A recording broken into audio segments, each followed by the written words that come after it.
Today I have a papaya, and I'm gonna use a rigid knife, maybe a smooth knife, and a spoon. So usually I cut the papaya this way and I create slices, but I'm gonna try to make long slices today, just as a first. Ooh, oh, it's a little rotten. Supposedly the papaya seeds are good for us, so I'm gonna try to save them in this cup and probably add them to a smoothie later. So I'm taking a spoon and gently taking a layer off, because the seeds aren't loose, they're actually kind of attached to this flesh. Okay, oops. All right.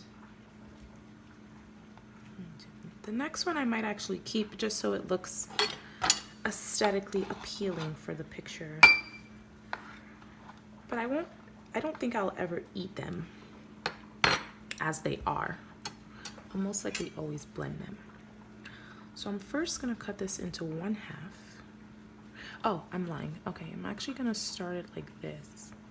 Because usually when you cut it in half, when you try to cut it in half again, it's really hard for the long pieces to stay intact.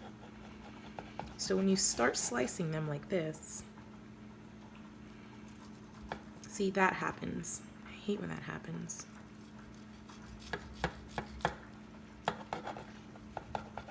But it's less likely to happen if you start the slices instead of cutting it in half and then doing the slices.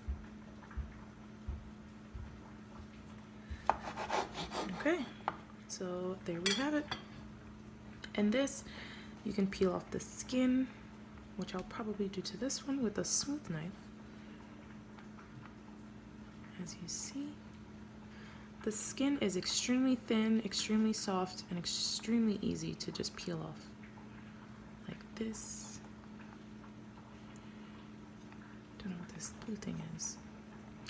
And then if you're gonna peel off the skin, you might as well take the seeds out. Which just seems a little messy. Of course, once you get a hang of it, it becomes a smoother, faster process. But then you have something like this, and you can dice it up, put it in a smoothie. I like to make this with, I like to freeze them for like a day, add coconut milk, some tamarind, or any sweetener of your choice, and it makes the best papaya shake ever.